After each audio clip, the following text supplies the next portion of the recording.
কেন্দ্রিক বিষয়টি জানানোর জন্য বিশ্ববিদ্যালয় ক্যাম্পাসের সার্বিক পরিস্থিতি নিয়ে আমাদের সাথে এই মুহূর্তে যুক্ত আছেন সহকর্মী তৌহিদুল তারেক। সরাসরি চলে যাচ্ছি তার কাছে।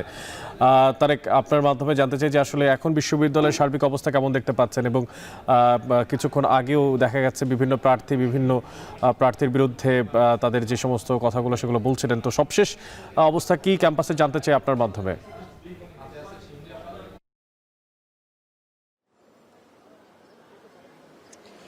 অনেক ঠিক যেমনটি বলছিলেন নিরাপত্তা নিয়ে সেই বিষয়টি দিয়ে শুরু করতে চাই যে আমরা দেখতে পাচ্ছি প্রকৃতপক্ষেই ঢাকা বিশ্ববিদ্যালয় ক্যাম্পাসের যে প্রবেশ পথগুলো রয়েছে সেগুলো কিন্তু পুরোপুরি খুবই কঠোর নজরদারি, এবং এখানে আইন শৃঙ্খলা বাহিনীর যে কার্যক্রম আমরা দেখতে পাচ্ছি তারা খুবই কঠোরভাবে নিয়ন্ত্রণ করছেন। এবং একই সাথে যে বিষয়টি একটু উল্লেখ করতে চাই যে আমরা খুব সকাল থেকে এখানে ছিলাম, সে সময় লোকদের যে আনাগোনা সেটা কম থাকলেও বেলা বাড়ার সাথে সাথে কিন্তু মানুষের যাতায়াত বেড়েছে। আমরা দেখতে পাচ্ছি যে ইউনিভার্সিটির যে বাসগুলো রয়েছে, শিক্ষার্থী বোঝাই করা বাসগুলো কিন্তু ইউনিভার্সিটিতে প্রবেশ করছে।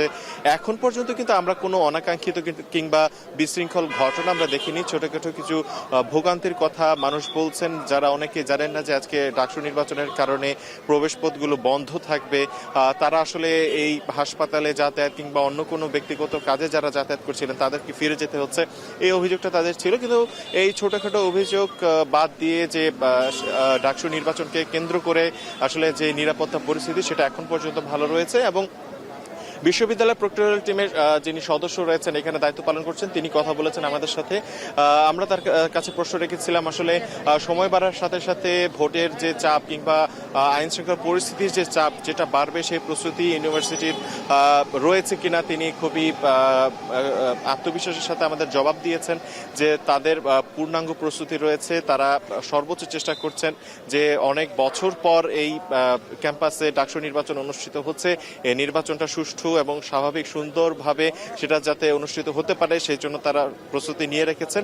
আমরা দেখেছি যে এখানে খুব নজরদারি এবং খুবই কঠোরভাবে আইডি কার্ড চেক করে কিন্তু ঢুকতে দেওয়া হচ্ছে মানুষকে। এবং একই সাথে কোনো রোগী যদি ঢাকা মেডিকেলের হয়ে থাকেন তাকে বিশেষ বিবেচনায় কিছুটা ছাড় দেওয়া হচ্ছে। কিন্তু এছাড়া কিন্তু আমরা দেখেছি যে সার্বিক যে পরিস্থিতি এখন পর্যন্ত আমাদের এখানে এমন কোনো পরিস্থিতি পৌঁছায়নি যে কোনো বিশৃঙ্খল কিংবা অনাকাঙ্ক্ষিত ঘটনা ঘটেছে। এই ছিল আমার কাছে সর্বশেষ। ঢাকা বিশ্ববিদ্যালয়ের শাহবাগ অভিমুখ থেকে টিএসসি প্রবেশের যেই প্রবেশ পথ সেখান থেকে যুক্ত ছিলেন তৌহিদুল তারেক। জানাচ্ছিলেন ঠিক বাইরে যে নিরাপত্তা ব্যবস্থা ঢাকা বিশ্ববিদ্যালয়ের চারপাশে তার সবশেষ অবস্থার কথা।